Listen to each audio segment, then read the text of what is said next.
Okay, everybody, we're going to get started. I was giving a little bit more time. We were expecting about 45. We'll give a little bit more time for people to show up. But I can start with my introductions. This class I know was how to review an appraisal like an appraiser. I also call it strengths and weaknesses in appraisal. My name is Brian Cadieux. I'm a real estate appraiser. Been an appraiser since '93. So whatever I put up there, 20 years residential and 8 years in commercial work. I think that's rolling over to 21 and 9.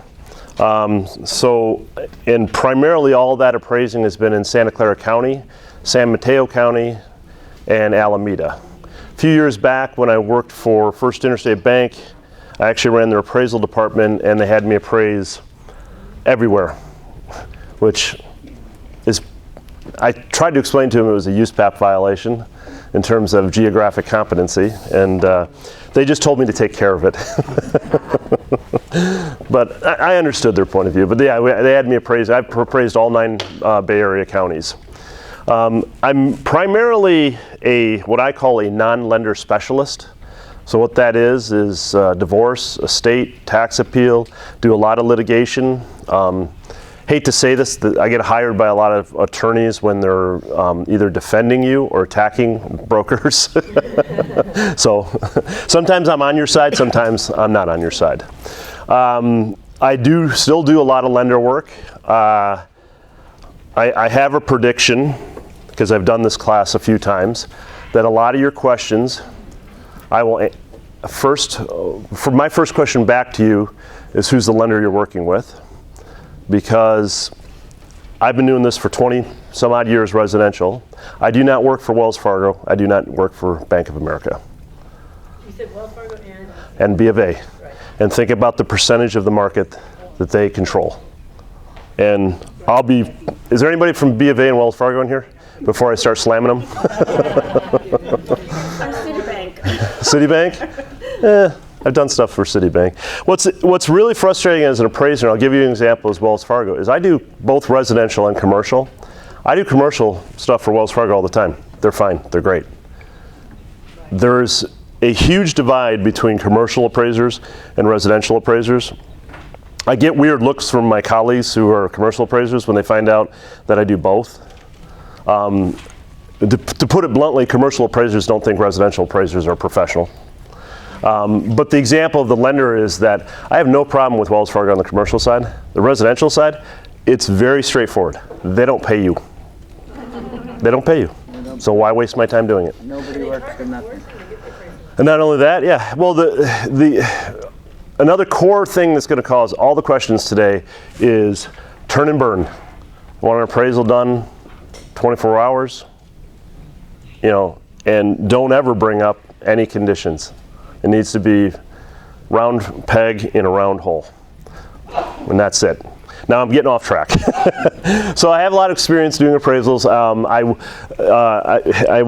I want to do here, let me jump to the next one, this is what it's leading to, is please ask questions during this presentation.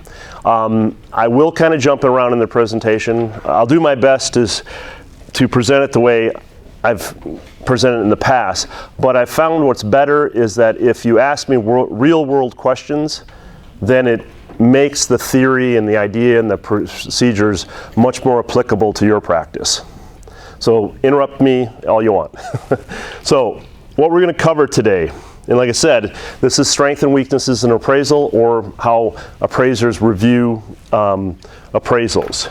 Now, my other little incentive here is I hope everybody will come up here and drop off their card. I got one so far, and in reward for that, I will send you or email you an appraisal rebuttal letter that I use for rebutting when I get a chance to rebut appraisals. I do have a quick survey. How many lenders out there are you dealing with or experiencing with that they're actually allowing a rebuttal? Because I know a couple of years ago they didn't even allow them. 2 hands? That's still depressing. 3 hands, 4 hands. Okay, well, I'm going to teach you a lot about appraisal today. Too bad you can't use it. Yes. I just did a rebuttal, and if the appraiser won't make the corrections, they're going to redo the appraisal for free. Redo the appraisal for free.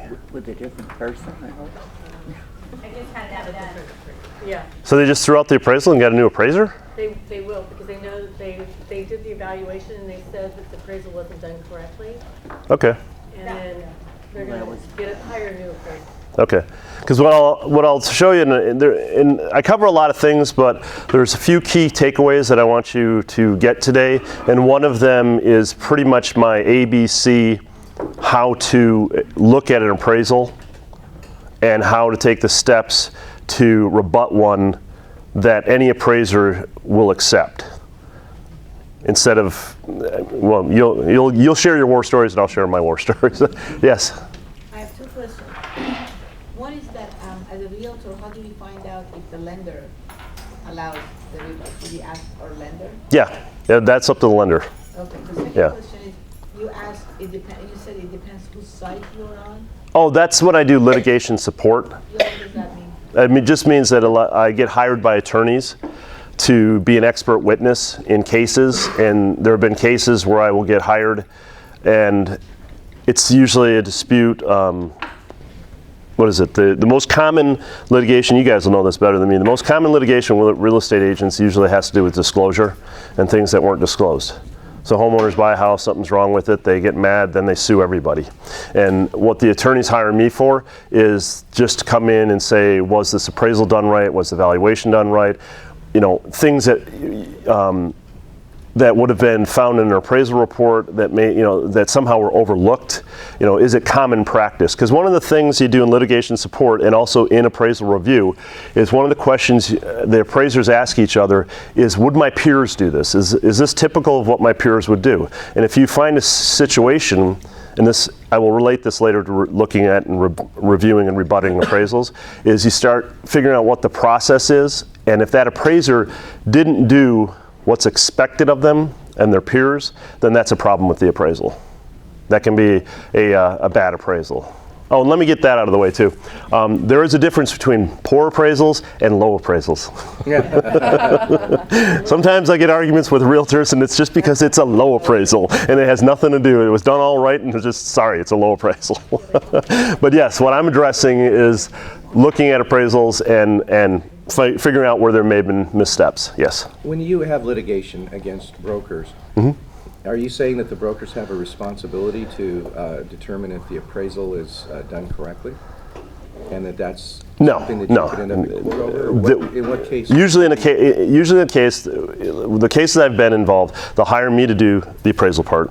They'll hire another realtor or broker to make sure that broker did the, proper practice.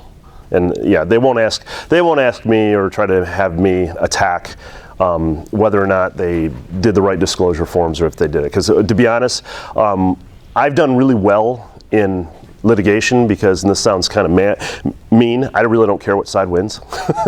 Because I learned and I was trained and I was mentored very well that my job as an appraiser in every case, even lenders, even normal, straight at forward, single family, my job is to try to determine what the fair market value is and no bias to either way.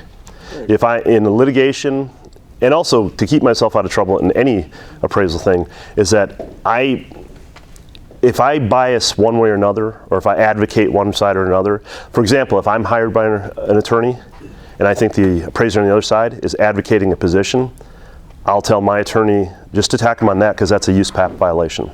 USPAP is Uniform Standard of Professional Appraisal Practice. It's the rules that I'm supposed to follow. One of the biggest rules that the appraisal board will nail appraisals for in OREA, which is our Office of Real Estate Appraisers in California, is if there is proof of advocacy or bias, because that's number one rule. You're not supposed to do that. You're not supposed to advocate any position, and you're not supposed to be biased to any value. You're supposed to try to determine what the value is. And here's another quick note, and I know I'm already jumping around.